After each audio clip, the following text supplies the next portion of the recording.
Why are you crying at my son's grave? The billionaire demanded, his voice shaking with grief and confusion.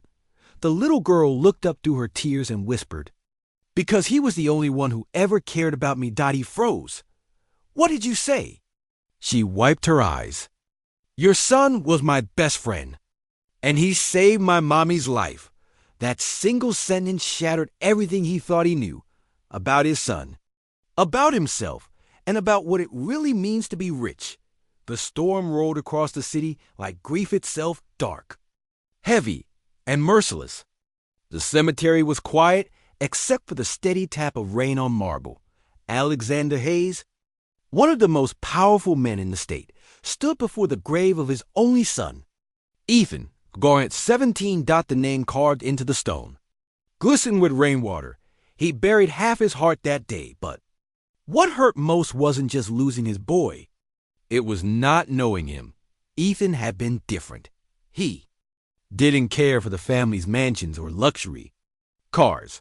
While Alex built skyscrapers, Ethan volunteered at shelters. While Alex signed billion-dollar deals, his son spent weekends helping his mother's old staff. They'd argued often. Ethan once told him, "Dad, you're rich in money but poor in meaning." Alex had laughed it off then. Now, that sentence haunted him every night.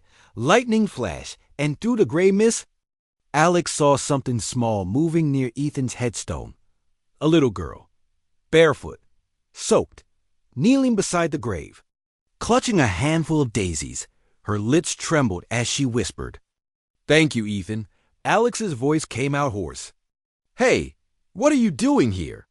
The girl startled, turning toward him with wide brown eyes. Her hair was braided neatly. Her skin glistened with raindrops, and her small hands clutched the flowers tighter. "I'm sorry, sir," said quietly. "I didn't mean to bother anyone." "You're not bothering me," Alex said, his tone softening. You knew my son?" She nodded. "Yes, he used to visit my mom and me." He blinked. "Visit you? Why?" She hesitated because he said, "We were his family too." Alex crouched down, confused. "Who's your mother?" The girl swallowed hard. Grace Carter, Alex's." Breath caught. Grace, the maid who worked for his family for nearly a decade before she got sick and was quietly let go by the company's HR department. He'd signed her termination papers without a second glance. He stared at the girl. "You're Grace's daughter?" She nodded. "My name's Maya." Her voice was so gentle, but every word hit him like thunder. "I brought flowers," she said softly. "Ethan used to bring us some every week." "You said daisies were for hope." Alex's chest tightened.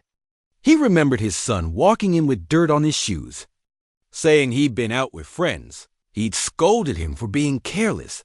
He never realized his son's friends were people who need him more than anyone. Alex took a shaky breath. "Maya, how did you know my son?" She smiled through her tears. "He helped my mommy when she got sick. He brought medicine and books. He said I was smart, that one day I'd help people too." Her small hand brushed the gravestone. "He called me his little sister. That broke him, right there, in the rain." The billionaire who owned half the city dropped to his knees beside a child who had nothing and wept. Later that day, Alex asked Maya if he could take her home. She hesitated, but nodded. They drove through the poorer side of town, streets he'd never seen before. Her apartment was dimly lit, the wallpaper peeling. Grace sat on the couch, frail and pale, coughing into a cloth. When she saw him, her eyes widened. "Mr. Hayes?" He took off his coat. Grace, she looked terrified. "Sir, please, I didn't send her there to ask for money." "Maya doesn't." He stopped her gently. "She didn't ask for anything. She gave me something I didn't know I'd lost, the truth about my son." Grace's eyes filled with tears. "He was a blessing, Mr. Hayes. He came every week, quietly. Helped with groceries.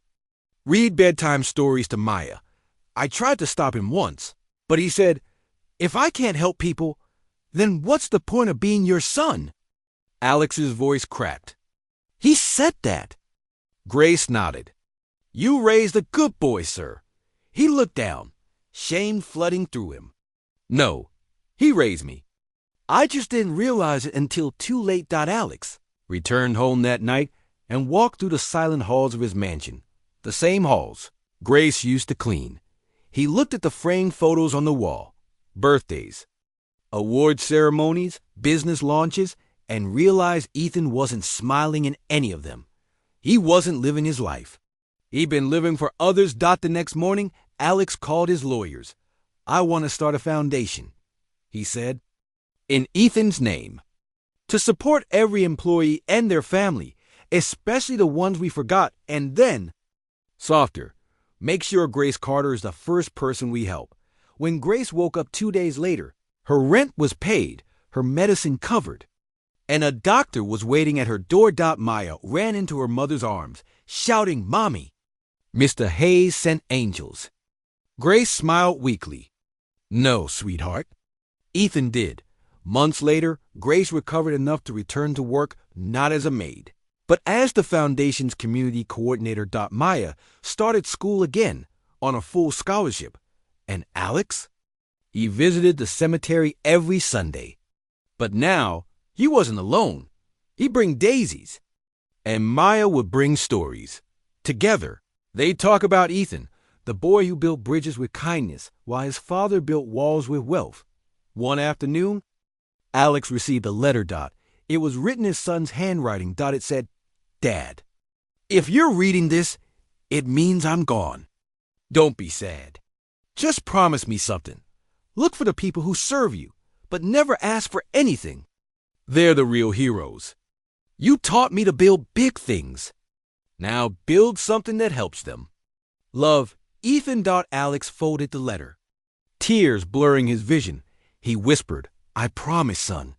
A year later, the Ethan Hayes Foundation opened its doors. It offered free health care, housing assistance, and education for workers and their families, maids, janitors, drivers, cooks, the people the world forgot. At the grand opening, Alex stood beside Grace and Maya. Reporters gathered, flashing cameras, asking why a billionaire had suddenly become a humanitarian.